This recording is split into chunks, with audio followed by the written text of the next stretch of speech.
Looking at partnerships now and business ownership, and these also have unlimited liability. So let's remind ourselves of what unlimited liability means.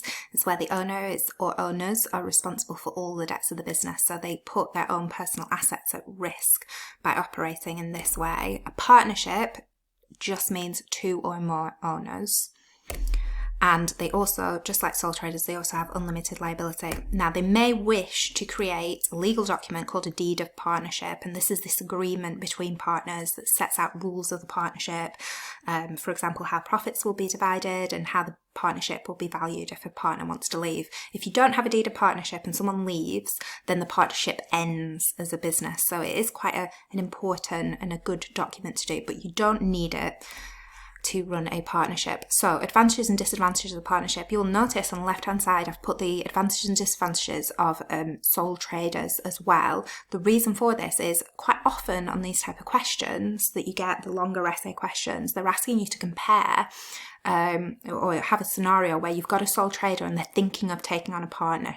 So in that case, you want to be looking at the advantages and disadvantages of both sole traders and partnerships.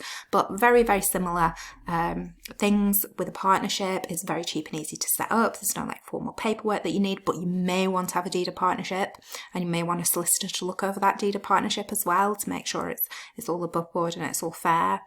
More capital can be invested. That's the money. Capital is just money that's invested into a business because you've got two or more partners, so all introducing their own capital into the business.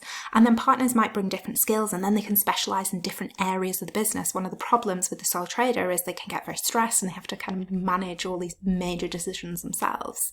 However, partnerships also have unlimited liability. The profit has to be split between the partners. Now, you would hope that someone forms a partnership because they feel like working together in a partnership is going to produce more profit than they would have got even when they have to split it, than they would have got as a sole trader. So that's an interesting point that you can argue in the exam. And there is the possibility for disagreements. This can slow down decision making and make it take longer to release new products or enter new markets.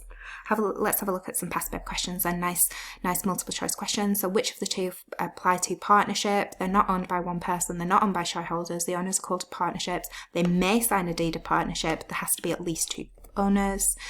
Which two of the following are likely to be found in a deed of partners? How many goods to sell? No, that's too specific. That might be in their aims and objectives in a business plan, but not in a deed of partnership. The names of the partners definitely have to go in there. How profit's going to be shared, I've already mentioned that. The price of the goods to be sold, that's too specific. That would be more in a business plan or the tactics part of your objectives. Two pieces of information that should be included in a deed of partnership. We've just had that there, but this question is a little bit harder because it's not multiple choice. So here are some of the things that would be included. So who provides capital? Who's got control of the business? Like, is it an equal split? It doesn't need to be 50-50. It could be like 60-40, 70-30. Distribution profits, how disputes would be settled, deciding on the value of the business, and the dissolution. So if the partnership wants to end, how that would take place. And a past paper question, Dion and Jed, why is it important for them to have a deed of partnership? I can't quite remember what case study that related to, but here's the mark scheme. It's a document setting out how profits will be shared. This may prevent arguments, so stating what it is and why it is beneficial. So if you get a longer mark question, a harder mark question, it might look something like this. So we've got a case study here about Graham, who's a sole trader, and he's had a fall in the number of customers. This one's from, I think he runs a hotel. So advise Graham on whether he should take on a business partner. You might want to do this as 3 paragraphs. Benefits and problems of a sole trader as 1 paragraph, benefits as continuing as a sole trader, benefits and problems of partnership, and then a conclusion with a decision and your most important reason. Just be careful with some of these, whether he should take on a business partner. Cheap and easy to set up for sole trader. Well, he's already set up the business. He's already been running as a business, so that wouldn't be relevant, but he does get to keep all the profit. And then the partnership ones would be fine because he would be moving towards a partnership.